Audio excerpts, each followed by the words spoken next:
मेरा नाम आरोही है। यह कहानी मेरी बेटी अनीसा और उसकी ज़िंदगी पर है। मुंबई के एक छोटे से कस्बे की रहने वाली हूँ। जब मैं विधवा हुई तो मेरी माँ बाप ने मेरी दूसरी शादी कर दी। एक ऐसे व्यक्ति से कर दी जिसका पहले से ही एक बेटा था और मेरे पास भी एक बेटी थी।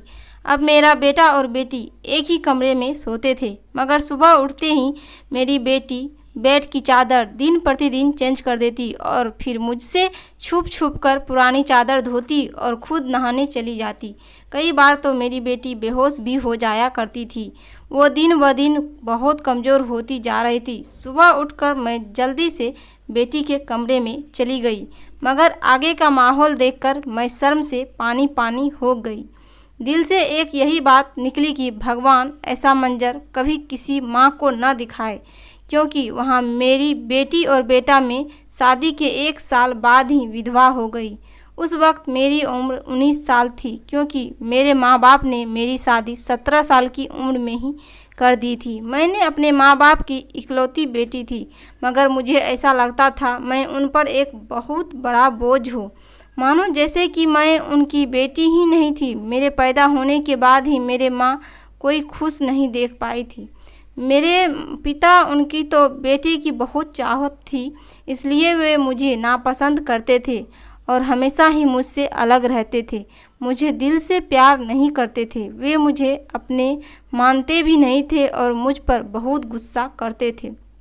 कुछ खानदानी शक्तियों की वजह से मेरे पिता दूसरी शादी भी नहीं कर सके।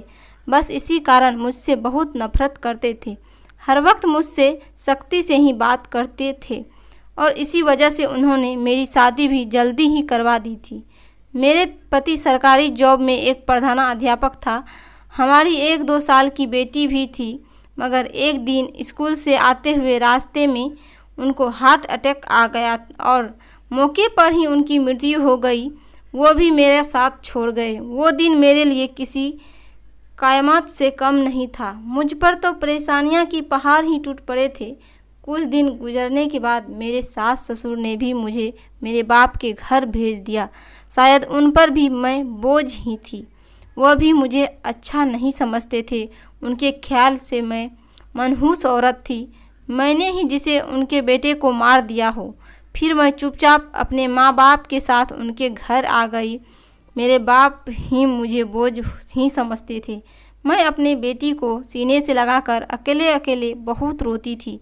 कुछ दिन बाद मैं बाप ने मेरी दूसरी शादी कर दी, ऐसे व्यक्ति से जिसका पहले से ही एक बेटा था और मेरे पास भी एक बेटी थी।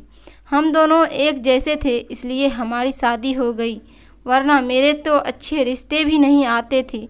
उसका बेटा मेरी बेटी से 1 साल छोटा था। उसका बेटा का नाम अविनाश था और मेरी बेटी का नाम अनीसा। हम लोग साथ ही रहने लगे और इसी तरह गुजरने लगे। देखते ही देखते अदिति 17 साल की हो गई और अविनाश 15 साल का हो गया। जब अविनाश के पिता का देहांत हो गया, वो भी इस दुनिया से चले गए। मतलब मेरे दूसरे पति भी हमेशा हमेशा के लिए हमें छोड़कर चले गए। उनकी हमेशा ही तबीयत खराब रहती थी। उन्हें तरह तरह की बीमारियां ने घेर रखा था, लेकिन उनकी बीमारियों के साथ जैसे तैसे गुजर बसर हो रहा था। उनके जाने के बाद मानो जैसे घर की रौनक ही उड़ गई हो। हमारा अपना मकान था, इसलिए किराए की चिंता नहीं होती थी और मेरे घर में ही एक किराना की छोटी सी दुकान थी। एक दिन जब हम सब लोग सो रहे थे, फिर अचानक ही बहुत ज़ोर से आवाज़ आई। मेरा तो दिल बैठ गया। मैं बहुत घबरा गई और लंदन गई थी। मैंने देखा कि आवाज़ तो अविनाश के कमरे से आई है। मैं उसके कमरे की तरफ दौड़ी तो मैं देखते ही हैरान रह गई। कमरे की छत गिर गई थी। यह देखकर मैं घबरा गई। मुझे डर था कि कहीं अविनाश तो छत के नीचे नहीं दब गया। जब मैं करीब गई और मैंने जाकर देखा तो अविनाश वहाँ नहीं था। वह बाथरूम जाने के लिए उठा होगा, इसी वजह से उसकी जान बच गई, क्योंकि उसके कमरे की छत गिर गई थी। मैंने ईश्वर से धन्यवाद किया कि यह तो अच्छा हुआ कि अविनाश का कोई चोट नहीं आई। अगर उसको कुछ हो जाता तो मैं उसके स्वर्गवासी पिता को क्या मुंह दिखाती। लेकिन अब हमारे पास इतने पैसे नहीं थे कि हम उस छत को दोबारा डलवा सकते। कमरे का तो कबाड़ ही बन गया था, सारी छत गिर चुकी थी और हमने उसके हाल पर ही छोड़ दिया। उसके बाद मैंने अपने लिए अपना बिस्तर रसोई में ही डाल दिया और कमरे में दोनों बच्चे को सोने के लिए कहा, क्योंकि बाहर तो बहुत ज़्यादा सर्दी थी और बाहर कोई भी नहीं सो सकता था और कमरे में एक बेड और एक चारपाई ही थी। दो लोग भी बहुत मुश्किल से सो पाते थे।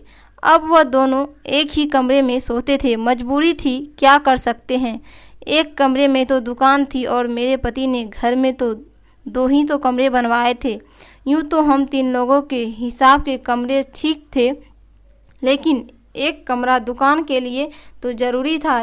अब मजबूरी था तो क्या कर सकते थे, गुजारा तो करनी ही थी। एक दिन मेरी बेटा बेटी के कमरे में सोया तो सुबह सुबह कुछ ऐसा हुआ कि मैं चकित रह गई। अविनाश तो सवेरे उठकर नाश्ता करने भी बैठ गया था, जबकि अनीसा अभी तक सो रही थी। वो तो इतनी देर तक नहीं सोती थी, लेकिन आज वो इतनी देर तक क्यों सो रही थी।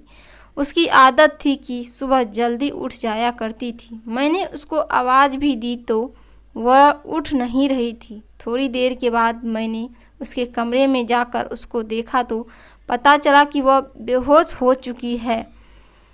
तरह घबरा गई, उसको क्या हो गया। मैंने फ़ौरन ही अविनाश को बोला कि पास के ही डॉक्टर के घर बुला लाओ। घर पर आया तो डॉक्टर ने कहा कि यह बेहोश हो गई।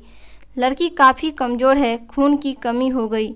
भारी काम इससे मत करवाना, बस आराम ही करवाना। फल, अच्छा खाना वगैरह खिलाइए, ठीक हो जाएगी। जब दीदी को होश आया तो मैं उसके पास गई और मैंने उससे पूछा कि तुम्हें क्या हो गया था। तो वो कहने लगे कि बस ऐसे ही बैठे बैठे मुझे चक्कर आने लगे थे और मैं बेहोश हो गई थी। मैंने अपनी बेटी को कहा कि तुम आराम करो, मैं तुम्हारे लिए नाश्ता बनाकर लाती हूँ। जब मैं नाश्ता लेकर आई और मैंने आकर देखा तो अपने कमरे में नहीं थी और कमरे के बिस्तर पर चादर भी नहीं थी। मैंने बाहर जाकर उसको देखा तो वो उसी चादर को बैठकर धो रही थी। मैंने उससे पूछा, तुम यह चादर क्यों धो रही हो? तुम्हारी तो तबीयत ठीक नहीं है, डॉक्टर ने तुम्हें आराम करने के लिए कहा है। मैं उस पर बहुत चिल्लाई और कहा कि यहाँ से उठो, अपने कमरे में जाओ और नाश्ता करो, कुछ खाओ पियो, तभी तो ठीक हो जाओगी। उसने कहा कि नहीं नहीं, मुझे यह चादर ज़रूर धोनी है। बिस्तर पर बिछाने के लिए हमारे घर में एक ही तो चादर है। मैंने कहा कि अचानक से चादर धोने का भूत तुम्हें सर पर सवार हो गया है। इतने तो चादर गंदी नहीं थी जो तुम उसको धोने के लिए बैठ गई। छोड़ दो इसे, मैं खुद इस चादर को धो दूंगी, उठो यहाँ से। उसने मेरी बात नहीं मानी और चादर को छत पर सुखाने के लिए चली गई।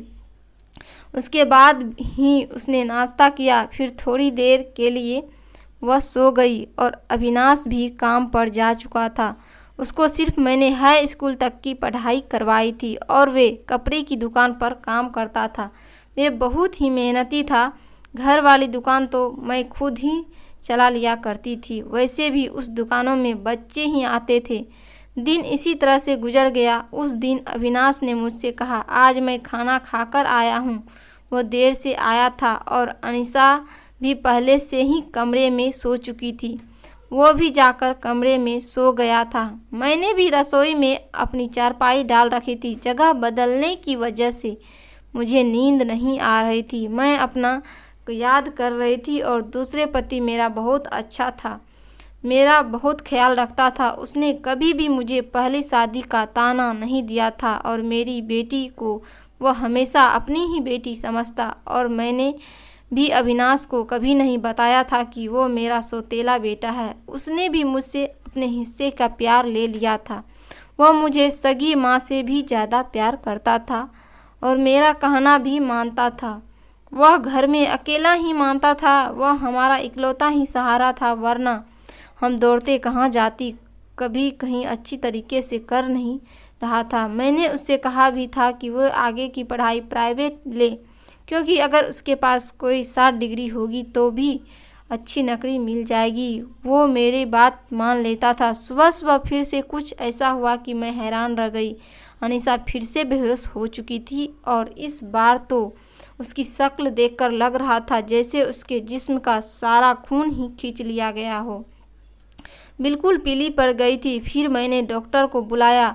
डॉक्टर ने वही बात कही कि मैंने आराम करने को कहा था। इसको खाने में क्या खिलाया था मैंने उनकी सारी बात बताई। मैंने कहा कि वही दाल जी खिलाई थी और फल भी खिलाए थे। पूरा दिन कोई काम भी नहीं करवाया था। तो डॉक्टर ने कहा कि दोबारा से कैसे इतनी कमज़ोर हो गई। आप इस बात को सीरियस लीजिए, नहीं तो आपकी बेटी की जान को खतरा हो सकता है, क्योंकि इस तरह से अचानक बेहोश हो जाना और कई घंटों तक बेहोश रहना कोई मामूली बात नहीं। डॉक्टर ने सख्ती से सारी बात बताई और कुछ देर बाद वो चले गए। फिर जब अनीसा को होश आया तो मैंने उससे कहा कि तुमने फिर से अब कोई काम किया तो मुझसे बुरा कोई नहीं होगा। लेकिन थोड़ी देर बाद जब मैं उसके कमरे में दोबारा गई तो यह देखकर हैरान हो गई कि वह क्या कर रही है। वह तो फिर से बेड की चादर को धो रही थी। इस बार मैं उसे दूर से देख रही थी, क्योंकि जो भी वह कर रही थी वह सब कुछ मामूली नहीं था। बेहोशी से उठकर चादर को धोना शुरू कर देती थी। वह सब क्या हो रहा था, ये सब क्यों कर रही थी? जब से मेरे बेटे ने उसके कमरे में सोना शुरू किया था तभी से वह ऐसा कर रही थी, और बेहोश भी तभी से हो रही थी। अविनाश उसके लिए था तो सौतेला भाई, लेकिन बचपन से दोनों एक साथ ही पले बढ़े हैं। उन दोनों में तो सगे भाई बहनों जैसी मोहब्बत थी। फिर ऐसा क्या हो रहा था? मेरी बेटी की तबीयत दिन ब दिन क्यों खराब होती जा रही थी? मैं रोती और सोचती रहती कि ये सब कुछ क्या हो रहा है। एक औरत कमज़ोर तब होती है जब वह बच्चे पैदा करती है, तो उसके अंदर बिल्कुल भी ताकत नहीं रहती। लेकिन जवान लड़कियां यूं बेहोश होने लगे, यह तो कोई नॉर्मल बात नहीं थी। दूसरे ही दिन उसने चादर धोकर छत पर सुखाई।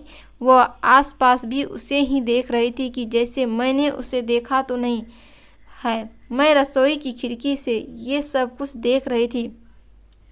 मैंने भी उसको एहसास नहीं होने दिया जैसे मैं उसको देख रही हूँ। लेकिन मेरी बेटी क्या कर रही थी? वह फिर से बिस्तर पर आकर लेट गई और उसने अपने ऊपर वाली चादर को ओढ़ लिया ताकि मुझे कुछ पता न चले। नीचे वाली चादर है या नहीं यह मुझे नहीं पता था। मैंने उसको नाश्ता करवाया और दवाई दी। दुकान अच्छे नहीं चल रही थी। हमारी दुकान पर कोई बड़ा ग्राहक नहीं आता था। फिर बच्चे ही गोलियां और टॉफ़ियां लेने आते थे। 5-10 रुपये देकर चले जाते। इसी तरह से तो काम नहीं चलने वाला था। मैं बहुत परेशान थी, लेकिन यह बात मैंने अपने बच्चों को कभी नहीं बताई। अविनाश को भी कुछ नहीं बताया, क्योंकि वह पहले से ही नौकरी कर रहा था। अब अगर ऐसे में यह बात बता देती तो और भी ज़्यादा परेशान हो जाता, लेकिन खुद बहुत परेशान हो गई थी। ऊपर से डॉक्टर ने कहा था कि अच्छी चीज़ें खिलाओ, लेकिन घर में तो दाल रोटी के भी पूरे पैसे नहीं हो रहे थे। घर का खर्चा करना बहुत मुश्किल हो रहा था। लेकिन एक दिन कुछ बहुत ही अजीब हुआ। मैंने अपने बेटे अविनाश और अनीसा को कुछ ऐसी बातें करते हुए सुना जिनकी मुझे बिल्कुल भी समझ नहीं आई। मेरे बेटे ने कहा, यह तुमने तो अभी से ही अपनी तबीयत ख़राब कर ली है। इस तरह तो नहीं चलेगा। अगर तुम्हें इतनी परेशानी हो रही है तो फिर हम ये सब नहीं कर सकते। मेरी बेटी ने कहा कि नहीं, मुझे काम करना है। इसी तरह के मौके बार बार नहीं मिलते हैं, और मुझे क्या पता था कि मेरे साथ ही सब कुछ हो जाएगा। मुझे तो पता ही नहीं था कि मेरे अंदर इतनी ताकत नहीं है। मेरे बेटे ने कहा कि अब तो तुम्हें पता है ना, तुम्हारी ज़िंदगी को दांव पर नहीं लगा सकता। तो मेरी बेटी का कहना था कि नहीं, सिर्फ 2-4 हफ्तों की बात है, उसके बाद यह मौका नहीं मिलेगा। यह सब क्या हो रहा था? मुझे कुछ समझ नहीं आ रहा था। ये दोनों क्या बातें कर रहे हैं? एक दिन तो मैंने कुछ ऐसा देखा जिसको देखकर मैं दंग रह गई। सुबह सुबह ही मेरी बेटी ने चादर को फिर से धोकर छत पर सुखा दिया और वो एक तरफ खड़ी होकर उल्टी कर रही थी। मैंने कहा कि ये क्या हो गया है तुम्हें? वह घबरा गई और कहने लगी कि अचानक से मेरा दिन खराब हो गया। मैंने कहा, क्या मतलब है इस बात का कि दिन खराब हो गया? तुम्हारा क्या कह रही है तुम ऐसा? और चादर को बार बार क्यों धोती हो? क्या छुपा रही हो मुझसे? अगर मुझे पता चला कि तुमने कोई ऐसी वैसी हरकत की जिससे मेरी और तुम्हारी आपकी इज्जत दांव पर लग गई तो मैं तुम्हें कभी माफ़ नहीं करूँगी। मेरी बेटी हैरान हो गई। उसने कहा, माँ, आप किस तरह की बातें कर रही है? ऐसा कुछ नहीं है जैसा आप सोच रहे हैं। लगता है आज आपने कोई फिल्म देखी है या किसी ने आपको कान मेरे खिलाफ भर दिए हैं जो आप इस तरह की बातें कर रही है। मैं ऐसा क्यों करूँगी? और अगर मैंने इस चादर को धो दिया है तो क्या हो गया? चादर गंदी हो गई थी, बस इसलिए धो दिया। आपको तो पता है कि कई दिन से मैं तबीयत खराब है तो दवाई खाने की वजह से मेरे पेट भी खराब हो रही है। अगर मुझे उल्टी आ गई तो इसका और कोई मतलब नहीं। मेरी मुझसे इस तरह से बात कर रही थी। मैंने उसके मुंह पर थप्पड़ भी मारा और वह ज़मीन पर गिर गई। तभी अचानक अविनाश भी आ गया। उसने कहा कि माँ, आप ये क्या कर रही है? आपने इस पर हाथ क्यों उठाया? तो मैंने उससे कहा, हाँ, मैंने इसको मारा है, इस पर हाथ उठाया है। ऐसा तो मुझे बहुत पहले ही करना चाहिए था, लेकिन अभी मैं पूरी तरह से बात की तब तक नहीं पहुंची हूँ जिस दिन मुझे पता चल गया तुम दोनों के बारे में। उस दिन देखना, अब मुझे खुद पता नहीं था कि मुझे क्या हो गया था। मेरे दिल में जो बात आ रही थी मैं वही बोलती जा रही थी कि मुझसे इस तरह नहीं करना चाहिए था। रात को अचानक मेरी आँख खुली और मैंने देखा कि मेरे बच्चों के कमरे में की लाइट जल रही थी। उस वक्त वह क्या कर रहे थे? उनको तो इस समय सो जाना चाहिए था और मुझे तो शाम को कह रहे थे कि आज हम जल्दी सो जाएंगे। मैं जब कमरे के करीब गई तो वह न सिर्फ जाग रहे थे बल्कि बातें भी कर रहे थे। किसी बात पर बहुत ज़्यादा खुश हो रहे थे। मेरा बेटा कह रहा था कि तुम बहुत खुशकिस्मत हो, तो बेटी कहने लगी कि हाँ, खुशकिस्मत तो मैं हूँ, लेकिन अभी कल फिर से जब मेरी तबीयत खराब होगी तो माँ मुझे देखकर बहुत परेशान हो जाएगी। कब तक ऐसा झूठ बोलेंगे? बेटा बोला, बस कुछ दिन और कर लेते हैं, फिर सब कुछ ठीक हो जाएगा। मैं उनकी बातें सुनकर हैरान रह गई। आज मुझसे रहा नहीं गया। मैंने कमरे के दरवाजे को खोलने की कोशिश की तो मैं हैरान रह गई। उन्होंने दरवाजे के अंदर से बंद क्यों किया था? क्या वजह थी? दरवाज़ा अंदर से बंद करने की? वैसे भी अब मौसम बदल रहा था, उनको दरवाज़ा खोलकर सोना चाहिए था। मैंने दरवाजे पर बार बार दस्तक देना शुरू कर दिया, लेकिन इस तरह से दस्तक देने के बावजूद भी उन लोगों ने दरवाज़ा खोलने में आधा घंटा लगा दिया। और उसके बाद जब मैंने कमरे में देखा तो उनके अलावा कमरे में कोई भी नहीं था और वो दोनों ऐसी शक्ल बनाकर बैठे थे जैसे नींद से जगा हो। मैंने कहा, इतनी देर में दरवाज़ा खोला है? तो कहने लगे, हम सो रहे थे। मैंने कहा कि झूठ नहीं बोला करो, तुम लोग जाग रहे थे और बातें कर रहे थे। उन्होंने कहा कि हम क्यों इस समय जागेंगे और क्यों बातें करेंगे? हमारा कौन सा कल पेपर है जो हम तैयारी करेंगे और जागेंगे? हम लोग तो सो रहे थे। मुझे उन दोनों की हरकत समझ नहीं आ रही थी। मेरे पास बोलने के लिए कोई शब्द नहीं थे। मुझे उनकी बातें समझ नहीं आ रही थी क्योंकि वह दोनों तो ऐसे ही बैठे थे जैसे नींद से अभी जागे हो। उसके बाद मैंने उनको बहुत कुछ नहीं कहा और वहाँ से चली गई, लेकिन मैं सोचती थी कि कोई ना कोई गड़बड़ तो है, ज़रूर है। मैं यह देखकर हैरान रह गई। एक दिन मेरी बेटी के बाजू में नील के निशान भी थे। ये तो जख्म के निशान थे। मुझे समझ नहीं आ रही थी कि उस क्या लगा था। मैंने उससे पूछा तो उसने कहा, छुरी लगी है, लेकिन छुरी तो मिली पर लगती है बाजू पर नहीं। मेरी बेटी कोई न कोई बात ऐसी है जो मुझसे छुपा रही थी। कभी बेहोश हो जाती थी, कभी उसके शरीर पर अजीब अजीब तरीके के निशान होते थे और कभी उठकर अपने बेड की चादर धोने लग जाती थी और मुझे कमरे में जाने नहीं देती थी। मेरा दिमाग जिस तरफ जा रहा था मैं वैसी सोचना नहीं चाहती थी। मेरी गलती थी। मैंने आगे और पानी को क्यों एक साथ रखा? मुझे ऐसा नहीं करना चाहिए था। मैंने सोच लिया कि मुझे अब क्या करना है। जवान लड़का और लड़की को मुझे एक साथ एक ही कमरे में नहीं होने देना चाहिए था। गलती तो मेरी ही थी। मुझे इन सब बातों का ध्यान रखना चाहिए था। आवश्यक था तो अनीसा का सौतेला भाई ने बदलते देर नहीं लगती। जवानी की उम्र में बच्चे बुरी संगत में पड़े ही जाते हैं।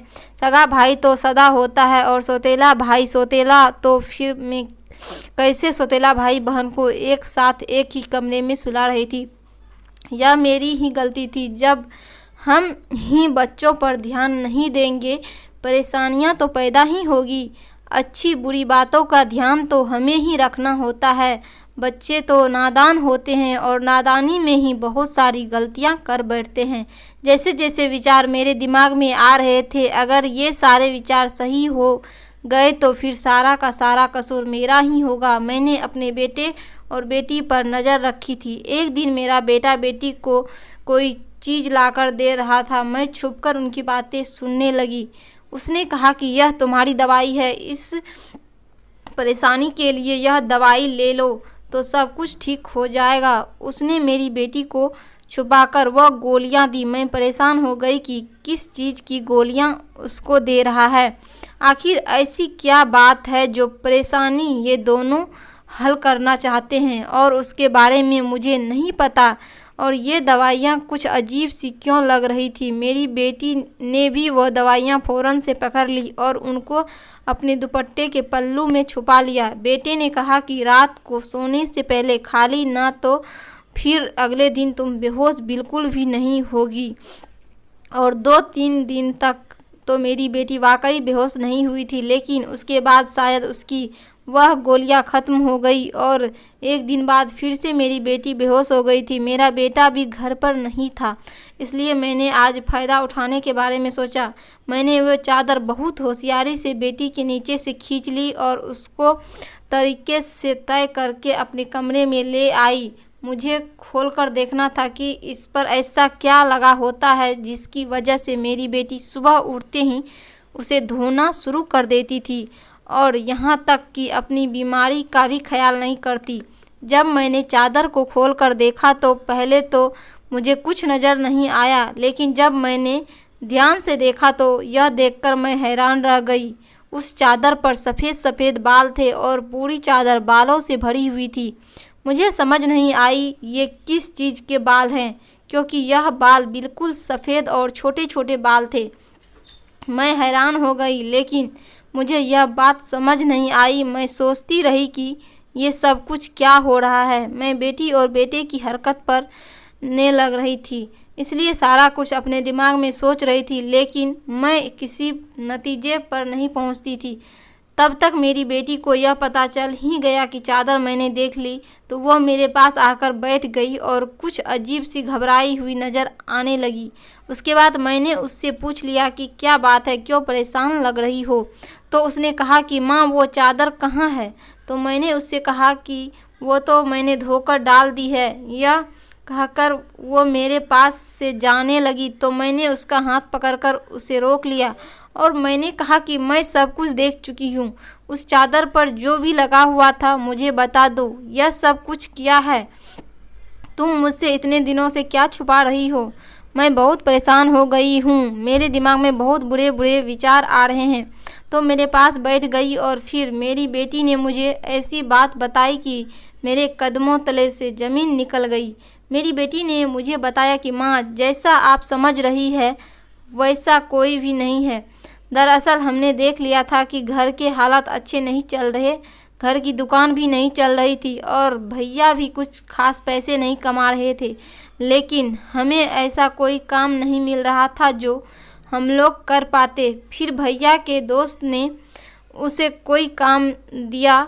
दरअसल उसने कुछ बहुत ही किस्म के बिल्ली के बच्चे रखे हुए थे जो कि 3 से 4 की तादाद में थे, लेकिन उनको संभालना उसके बस में बाहर था। इसलिए उसने हमें उन बच्चों को संभालने का काम दिया और उस काम के बहुत सारे पैसे दिए। दरअसल भैया भी पूरा दिन वही होते थे, लेकिन रात में भाई को आराम भी करना होता था, इसलिए उन बिल्ली के बच्चे को कमरे में ले आते थे और मैं उनको संभाल लेती थी। उन्हीं के बाल सुबह चादर पर लगे हुए थे, जिसको मैं सुबह को धोती देती थी, क्योंकि हमें पता था कि आपको इस तरह की चीज़ें अच्छी नहीं लगती और हम आपको ये सब कुछ बताना भी नहीं चाहते थे। हम ये सब काम कर रहे हैं और मुझे बाद में पता चला कि मुझे बिल्ली के बच्चों से एलर्जी हो जाती है, जिसकी वजह से मैं सुबह को बेहोश हो जाती थी। भैया ने मुझे जो दवाइयाँ लाकर दी थी वह भी इसी चीज़ की थी, ताकि मेरी एलर्जी कम हो जाए। माँ, भैया का वह दोस्त बहुत अमीर है और वह इस काम के हमें बहुत ज़्यादा पैसा भी दे रहा था।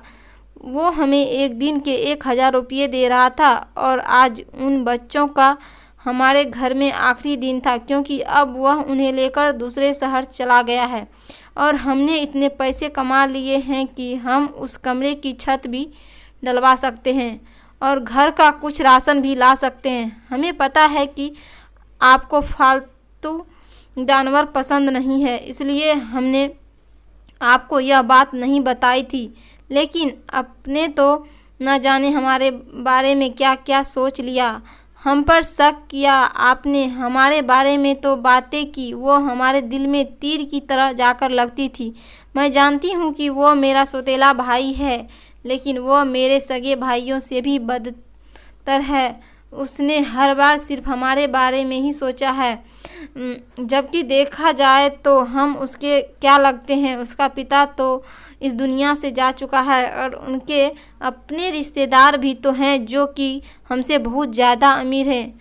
वो उनके साथ जाकर भी तो रह सकता है, लेकिन वो फिर भी हमारे साथ रहता है, क्योंकि वो हमें कभी अकेला नहीं छोड़ना चाहता है। उसने हमेशा मुझे अपनी सगी बहन ही माना है। उसने कभी मुझसे कोई गलती बात नहीं कही और वो हमारा 8वीं देता है, हमारे लिए बहुत कुछ करता है। पूरा दिन वो काम करता था, रात को मैं उसकी मदद करती थी। वो कहता था कि वो रात में भी यह सब कुछ कर लेगा, दिन भर तो वो बेचारा मेहनत करता था। इसलिए मैंने उससे कहा कि रात को तुम आराम किया करो, बच्चे को मैं देख लूँगी, इसलिए मैं उसकी मदद कर रही थी।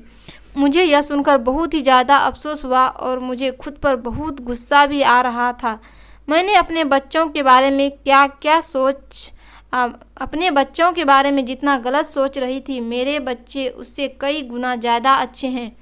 इतनी गलत बातें मैंने उनके बारे में सोची जितनी मुझे सोचने भी नहीं चाहिए थी। हमने यह बात अविनाश को नहीं बताई। अविनाश ने भी उसको कुछ नहीं बताया कि मुझे सारी बात का पता चल गया, क्योंकि अब यह काम वैसे भी ख़त्म हो गया था और मैं उसकी नज़रों में और ज़्यादा गिरना नहीं चाहती थी।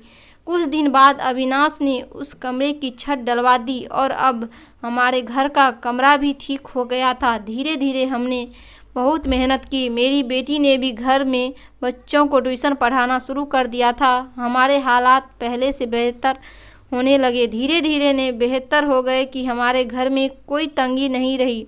मेरे साथ ज़िंदगी ने बहुत बुरा किया था, लेकिन अच्छा ये किया कि मुझे बहुत ज़्यादा नेक और अच्छे बच्चे दिए हैं। चाहे मेरे अपने थे या हैं, चाहे वो मेरे अपने थे या पर आए, ईश्वर की कृपा से मेरे दोनों बच्चे बहुत ही मेहनती हैं और इस बात को समझते हैं कि अभी उनकी मेहनत के दिन हैं। हाथ पर हाथ रख कर नहीं बैठ सकते, क्योंकि उनके सर पर पिता का साया नहीं था और मैं भी कुछ खास नहीं कर सकती थी। इस बात का उनको एहसास था और यह एक बहुत बड़ी बात है। ईश्वर की कृपा है कि अब सब कुछ ठीक हो गया।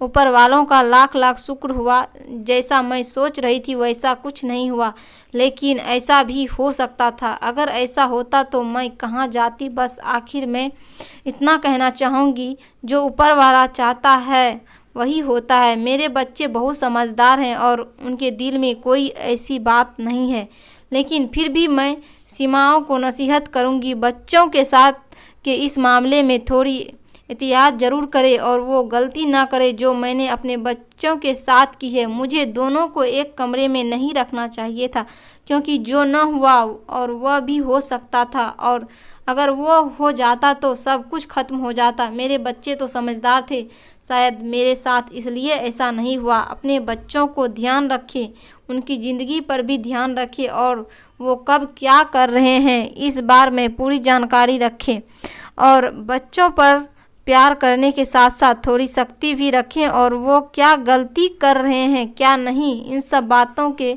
बारे में उनसे जानकारी लेते रहें। और इस बात का ध्यान रखें, जब बच्चे जवान हो जाए तो उसका बिस्तर अलग कर देना चाहिए।